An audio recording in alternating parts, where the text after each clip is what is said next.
Let's start. Thank you for being here. I'm sure other people will join momentarily, but I'd like to start this presentation on machine learning model validation / monitoring. I'll try to cover both. For sure, in 30 minutes, it's going to be a lot of materials, so I'll try to do my best. Who am I? My name is Olivier Blais. I am a co-founder and lead of data science for MoveAI. MoveAI is a data science consulting company based in Quebec, in Montreal, Quebec. I'm also on the standard console board for the SC42, the ISO standards for artificial intelligence. I'm working on the validation verification side of that. So whatever I'm presenting should have like a flavor in 2023 when this is going to be released. We'll see some of those topics back in the ISO norms. And that's it. The goal of the presentation will be to communicate about some foundations, but it's going to be looking at every talks and the type of people who are attending. It's going to be a little bit more advanced. So I'll skip a lot of subjects that are very basics, like train, val, test, data sets, all of that basic stuff. I'll skip it, but if you have any question, feel free to ask. I can come back in just 30 minutes. It's so short. And I wanted to have time to present some useful techniques, advanced techniques that are not talked or that are less popular, but that my team and I are finding very, very useful. We've seen a lot of upside from those techniques.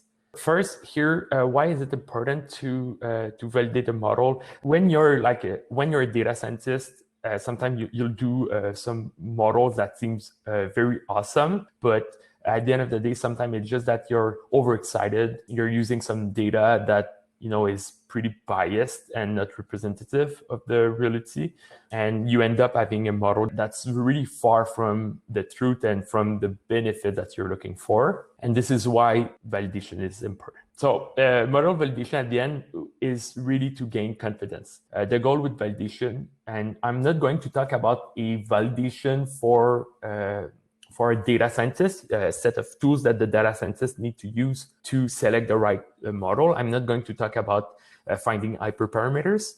Here it's more about the project validation, the model validation in order to put it in production. This is the goal. It's MLOps at the end of the day. So at that stage, it's when you have a valid model or when the data science team believe the model is good enough to be put in production. The goal with model validation would be to gain confidence. So you gain confidence because there was a validation after the work was done. It's great when it's independent validation. It's even better. The data science team will love to have validation because it creates a robust process. So before it's in production, here's the list, the to-do list, and there is a validation there just to confirm that everything's working well. The stakeholders will like it, especially if your validation can be a type of PDF with simple words. So you can provide this validation. It's probably another type of validation, but having this validation in hand is calming and will drive adoption. And finally, society, and this is why I'm working with the ISO norms, the ISO standards. It's to make sure that this type of process is implemented in every industries for strategic models. So you make sure that the world is a better place because there's no cowboy model that is not really validated and have a critical decision impact. So we make sure that it's at least well functioning. So here, when we talk about a validation process, I'll just go quick and just to give the additional context. What you want to do at the validation level, and you'll understand here, I just say validation. I'll just be clear. You have an initial validation. So it's kind of a gate, the permission to deploy. And then you will also have frequent validation in a monitoring mode. So is the model still appropriate?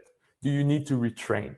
And you'll even have a third type, which is when you have retrained, the goal would be to have an initial validation every time you retrain.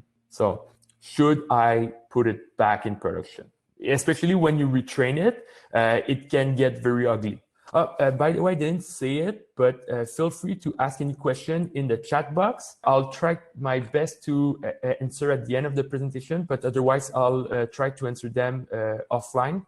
So I'll send back messages. So when we want to validate something, we'll try to be as streamlined as possible. So there's no discussion, there's no presentation. It's, okay, here's a data set of new data that has not been used and a model. So the best model that you want to validate. You then have model validation techniques, plenty of them. It's not just one. We'll review some techniques, but when you start thinking about what's a performance model, it can get very complex quickly because there are several different dimensions that you want to validate. So when you ask your question, is my model performant? It's either yes or no. When it's not performant, it's important to keep track of that because you don't want to repeat the same mistakes over, and have the root cause analysis. You want to keep trace because you can learn from it and you can fix, retest, and get it. Here, it's, like I said, it's the last, it's a gate, so you don't want to test it over and over for hours. You want to test it maybe once or twice because you're sure that those are winning candidates that will be put in prod soon. If it's performant, you also want to keep track of that using documentation. Can be for legal purpose, can be for internal purpose, but it's always great to keep track because if ever there's a problem, you can say, you know what, I validated that and it seemed great, so you can go back. Or also, when you have some warnings, you know what, maybe this could be improved, but because it's an MVP, let's push it and then let's fix it later. So you keep trace of that. And then you want to create a mechanism to deploy the model automatically at some point. So here you want it to be as streamlined as possible. But the real question here is, so what are the different techniques that you need to have to even be able to claim that your model is performant? So there are a lot of different elements that we can think of. My team and I, we've reviewed a lot of documentation, and we've established that there are some dimensions that are maybe a little bit more important than others. So when we try to deconstruct what's a performance model, here are the different elements that came back. So you want it to be predictive. So yeah, for sure, it's a predictive model, but you want to avoid a leakage, for instance. You want it to be fair. So you want to review the different type of biases that happen, and you want your model to be precise. So to be actually a good model, because it could be predictive and fair, but a crappy model. It's totally possible. So you want to avoid that. But the precision, that's where it's problematic. Anybody will say, you know what, my loss on, or my accuracy on tests is 99%, so this is a good model. While no, it's not necessarily good. So you need more depth, and this is where here we spend a lot of time finding those tools that we'll review. So stability, especially around the data structure, because your model has been built to be used for a certain data structure. So you want the data to stay stable, or at least you want to review if your data is stable. You want your model to be robust. So for sure, you will have different data points. The goal is not to try to replicate every possible data point you might get. So a model is able to infer new data points, but here the goal is to make sure that your model is robust enough to always make a good prediction. And when it's overfitting, it's because it's too sensitive. As soon as the data changes slightly, it breaks. So you don't want it to break, so you want it to be robust.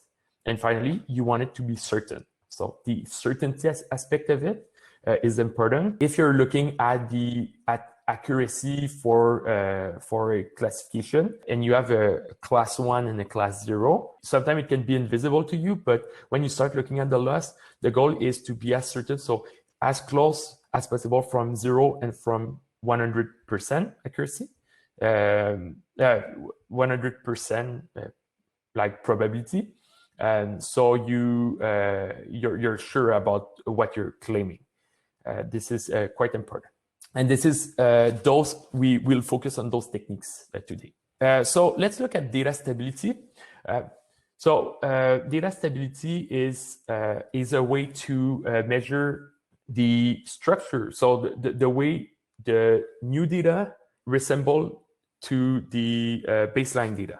So here, baseline data, it's simply your trained data set. Okay, it's your baseline. So here, this is an example for one variable, scorecard, and this is the number. So when you have the scorecard, the goal will be to try to look at the distribution of your variable in train, and then your new data set. So it could be like just a new production data, and your goal will be to make sure that the distributions are similar, because if they're not similar, the variable is not stable and might lead to risky assumptions. So one technique we can use, and this is I think one of the simplest and very, very efficient method, it's called population stability index. So the way it works, it's very simple. Like I said, you take any variables you have and you create a histogram. So you create bins. You split your data in 10 bins. The standard is 10 bins. And then you just compare the same bins for your baseline data and your new data. Like I said, we can see here, we see that the distribution has shifted slightly to the right. And this can cause problem because you're not necessarily used to have those trends. So it might indicate some problems that you wanna avoid. And here, how it works is not just like heuristic. It's essentially a statistical test for every bins. So the goal will be to have a minimal delta between the actual and the expected, like we can see on the table left. So let's take the first row. The actual is 5%. The expected was 8%. So there's a delta of 3. Then you do a calculation, very similar to a chi-square. Then it gives you an index. And you just do a sum of every index, and it gives you the PSI. So the PSI has a very simple rule of thumb.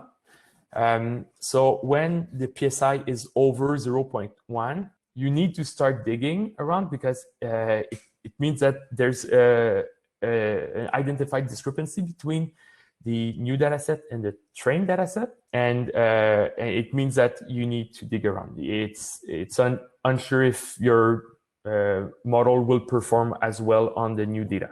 As you could see, this is very simple. It runs quickly. It's easily interpretable because at the end, it's just comparing histograms. However, it doesn't look at any interaction between features. It needs many observations. So you need at least hundreds of observations per samples, so the baseline and the new data, because it's a statistical test, and it's not optimal for sparse and binary data. But still, it's like a great way to just at least start looking around and just validating elements when you have new data. Another techniques that I really enjoy is it's called local outlier factor. So this is essentially anomaly detection. So here what we see is we see a distribution, so a data structure, and then the goal will be to run it first on your baseline data, and then trying to compare the new data. So it's like in when you're in elementary school and you have this the acetates. You put one and then you put another one on top of it, and you just look if the point every observation are falling over other observation or other groups of observation. So here, for instance, the bigger the circle, the more likely it is that those are anomalies. That's great because you can identify anomalies on new data, but you can also identify some biases in your trained data set. So it would mean one data point that even in train, some data points that are alone, and it will make it more difficult for the model to predict those because they didn't have enough similar observation to take a good decision. So the way it works, it will look at the distance. It's like a KNN, but for anomaly detection. So the way it works, it will, if you say n equals 3, so you look at the 3 nearest neighbors, it will look at the average distance from every of the neighbors, and then you will look at the distance of the neighbors, 3 neighbors, and then it's just a ratio. So essentially, is this point, so point A, further from its neighbors than its neighbors? And this way, you're able to calculate some values. So essentially, if we take the big circle at the top left, we could say, and it's a little bit more complex, but you could say that this point is about 8 times further from the other points than its neighbors. So this is how we can identify that this is an anomaly. When we look at the neighbors it takes, 3 neighbors, it's not really forgiving because you usually want to have a little bit more neighbors. A study was made, and it was said that at about 10 neighbors, it's pretty much a sweet spot when you're using 10 neighbors to be able to tell if it's a true anomaly or not. So you can see here the outlier factor is dropping, so it means that it's a little bit more stable, because the goal is not to say every data points is an anomaly. The goal is to be able to target the real anomalies there. So this is super because it allows you to identify relationship between variables, and also something that's great is you can use it for one observation only. This is great because for one observation, it means that you could run. So you train using the test, the trained data set, and then after that you could use it for every new data that need to be predicted. You could just look, oh, is this new point similar to what I had in my trained data set? And then you could say, you know what, it's too far. It's an anomaly, so I will not trigger a prediction. So this is great. Why is this important? For initial validation, you will be able to measure the amount of biases, the data bias, and when you identify high data bias, then it gives you a little bit of information that your data is probably not clean enough, or you could you have some rare classes or rare observation that you might want to beef up a little bit. And in monitoring mode, these type of stability analysis are great because it will identify some changes over time. So we talk data drift when it's about the features. or when it's about the labels, then we'll talk about concept drift. So when trends start changing along, it's probably time to rethink to retrain and potentially change the way the model acts, because it might not answer the right needs anymore. We'll talk about now model robustness. So we'll just go back a little bit and talk about overfitting for a bit. So when we talk about overfitting, often we'll think about performance, train versus test. And yes, this is great because there's a so when there's a big discrepancy between train and test, train validation and test, it might give you the idea that it overfits. However, when it's broken, it's broken. And I've seen very often times where you have duplicates in your data set, or you have very similar data points, and it gives you a false idea that it's not overfitting. So one of the best techniques I've seen so far is the one that I'm going to present. And it's based on the idea of overfitting. So if you look at the decision boundary, so it would be the dotted line, you see that the decision boundary, when it overfit, it starts to surround data points. And this is how it's able to put aside some observation and say, you know what, this, even though it doesn't fit within like a optimal boundary, I'll change it into the right class. So classic overfit. And a great way to avoid that is to try to see what's happening if I'm creating noise around those points that are near the decision boundaries. And this is why we decided to start using adversarial examples. Adversarial examples is a great way to test what's the limit and what's the impact when you start moving around those data points that are near the decision boundaries.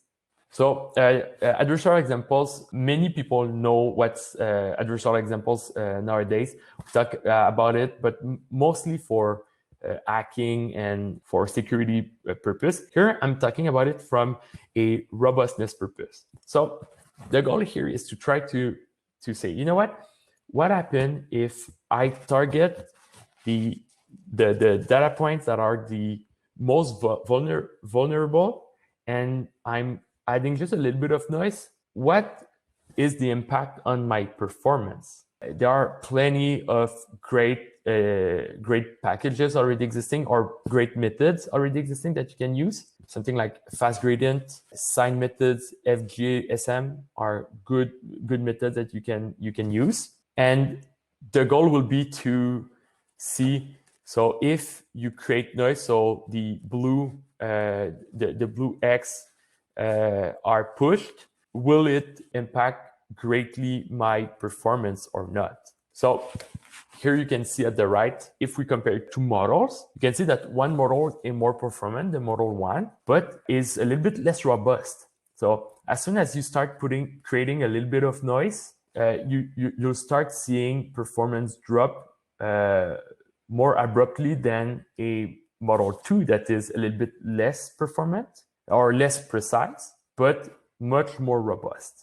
This here, because a problem that we were confronted to a problem there is that you have an hyperparameter that asks you to select the amount of noise that you want to create, and this is unclear what's the amount of noise you need to put. The way we decided to skip that problem was by using the data stability method that we looked at. And so we just end up creating a lot of noise at different levels. So sometimes it's 1% of noise, other times it's 20% of noise. And I make sure that this noise fits within my data structure using the LOF technique that we just talked about. And this way, I make sure that I'm not just creating random data points that have no purpose being even looked at, because they should look like the real data points. And then I'm measuring the performance. And when you measure the performance, all the data that gave bad performance, what's great with using adversarial examples is that you could even take those data points that were impacting negatively the model, and then you could retrain on those data points to make your model even more robust. So you just create a loop of validation, then you validate and you retrain, and then you revalidate that that your model is covering those aspects. For initial validation, like I said before, it detects overfit. It also is very, very performant to identify leakage. So leakage when you're using data from the future that should not be there. So usually when you identify leakage, when there's leakage in your data set, additional importance would be on this variable. And what it means is as soon as you'll put a little bit of noise in this variable, all hell break loose. It's going to destroy the performance of your model.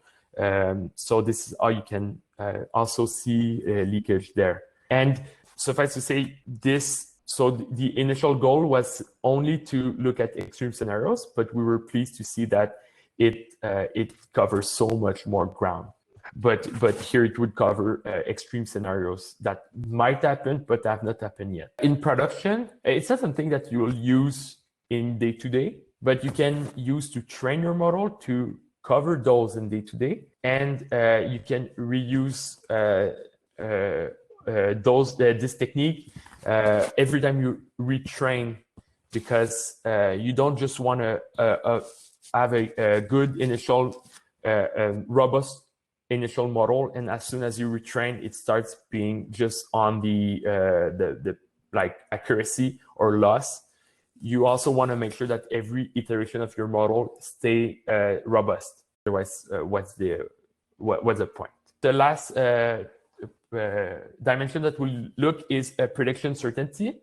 So here is an example of two models, one healthy model and another one that is degrading. So we've been able to identify at MovieEye that there's a there's an important correlation between model degradation and the uncertainty. So in other words, confidence interval.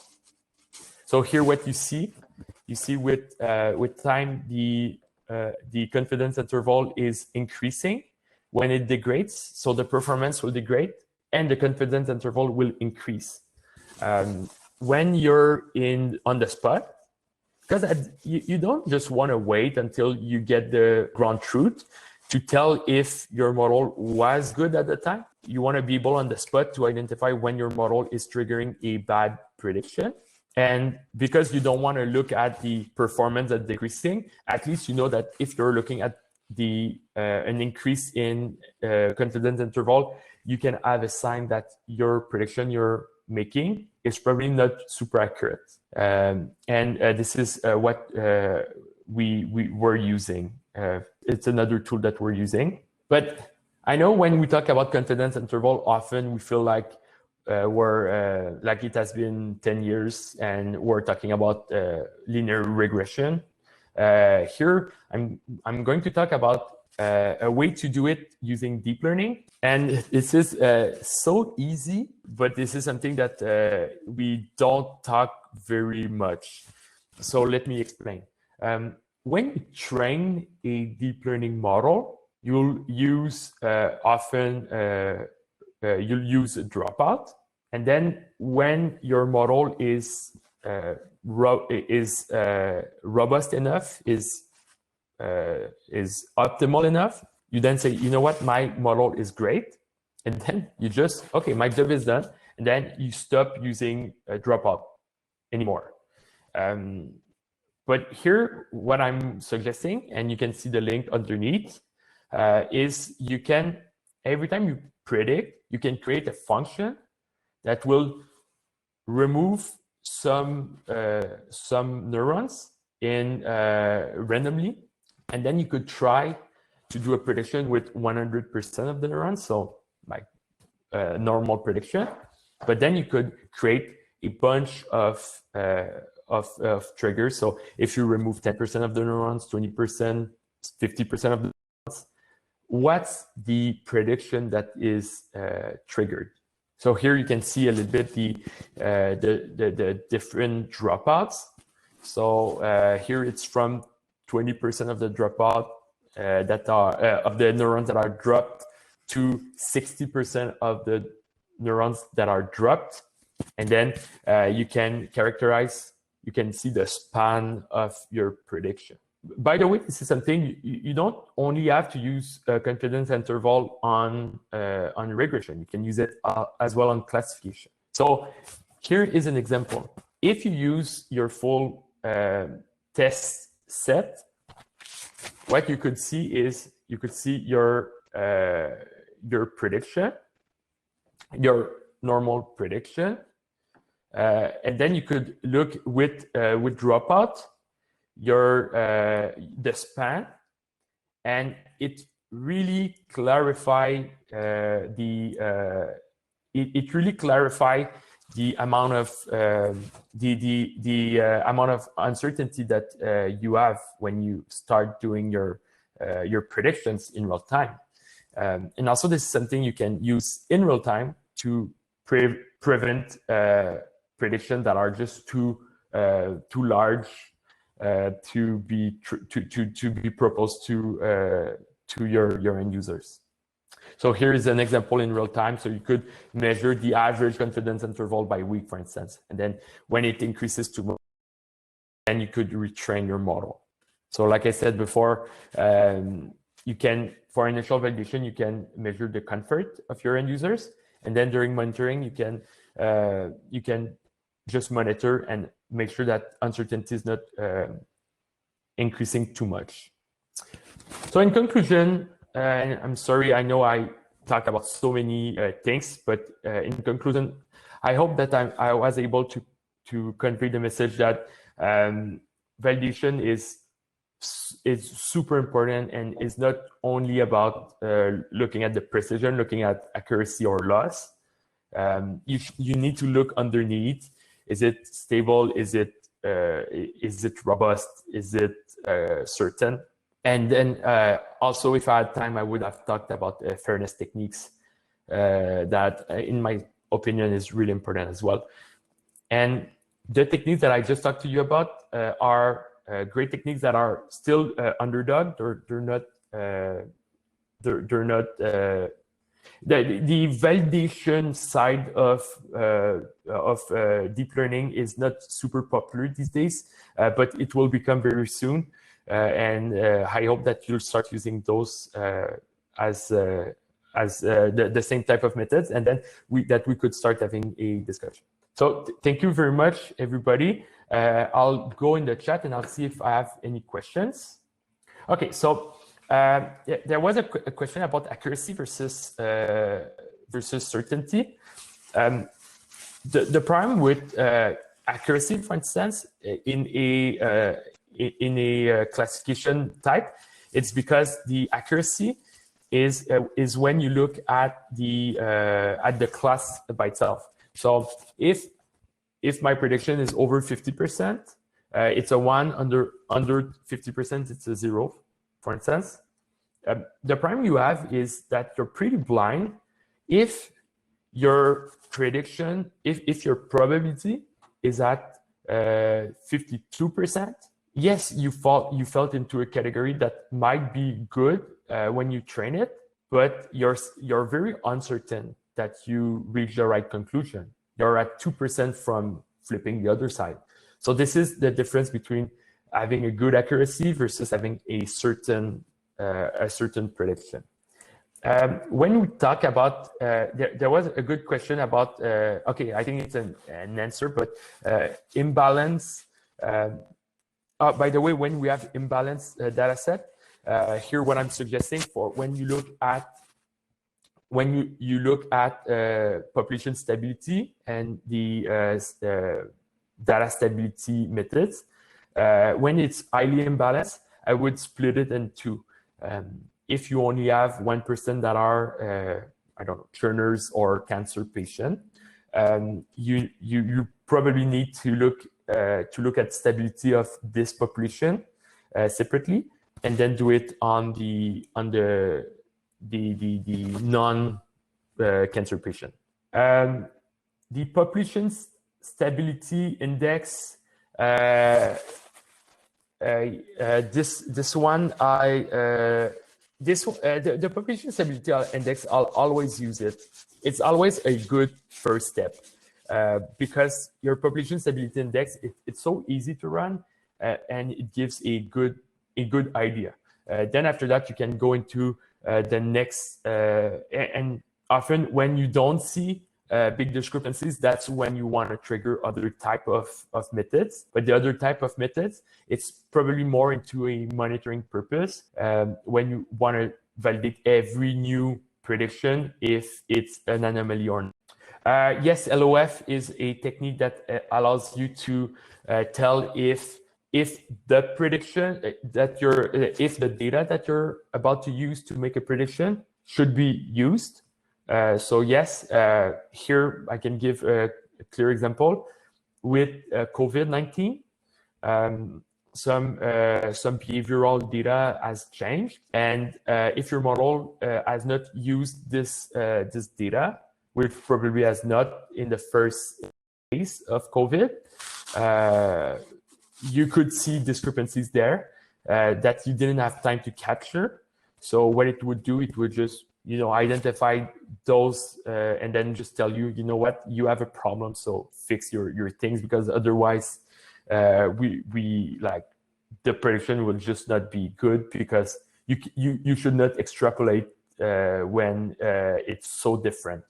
Okay, maybe the last question, it's about data variability. Data variability is a good way to avoid having a sensitive model. The more variable your data is, the better it gets. There's no magic trick. I mean, the best is, but there are some tricks. The best is to be able to capture as much data as possible. But let's say you have a good data set, and then you train your model. If you want to be a little bit more robust, you might want to create you might want to augment data using techniques like SMOTE, so creating synthetic observation, or you can use sorry about that, I have a blank. The adversarial example that I talked about. So the adversarial examples will create some data points that are very risky. So you could use the adversarial examples to beef up your data set. If you use those techniques, by the way, please do not use those in your testing and validation data set, because those don't represent the reality, but those are great. We call it regularization techniques. So it helps your model being a little bit more generalizable, but they don't reflect the reality. Standardization, yeah, you need to, it depends. Either standardize or normalize. Normalization is when you reduce the span. So like a min-max will normalize your data. And when you standardize, it's when you standardize on the distribution. It really depends on your use case, but you should usually do this, especially when you're using advanced techniques. But any technique might be better when you normalize or standardize your data. For stability index and LOF, you should normalize or standardize your data for sure. Text data distribution drift. LOF is great to measure that, because you will have a data distribution, and every word or every letter will be a token, so 1 0. The problem, you should not use data stability index, because it's too sparse. You'll have many zeros and few ones. So, but using like LOF, the only problem you'll have with LOF is that you have it's multidimensional. So you might want to use you might want to use a PCA or a variability reduction technique to be able to reduce the number of dimensions, but it should work fine, and you'll be able to run LOF on text data. So whenever you see weird text that should not correspond one to another, like words that don't fit together, you can ring an alarm. Any other questions before we end this presentation? That takes very longer than expected, but this is great. So if you have any other questions, please feel free. Otherwise, you can contact me at any time. My email address is olivier.blais@move.ai. The documentation that can list summarize. I don't yet have this documentation, but on the Move AI blogs, I'm about to complete an article that will be released soon. So what I'll do, I'll release it so you can follow Move AI LinkedIn page or Twitter page, or you can follow me directly. My name is Olivier Blais. I think you can find me quite easily on social medias, and I'll communicate about those techniques, and also I'll communicate about some validation best practices that are coming in the ISO norms. So great. So on that, thank you very much for your time, and I wish you a good end of summit. And thanks, David and the team to invite me. And I hope I'll be able to be invited for the next events. Have a great one. Bye-bye.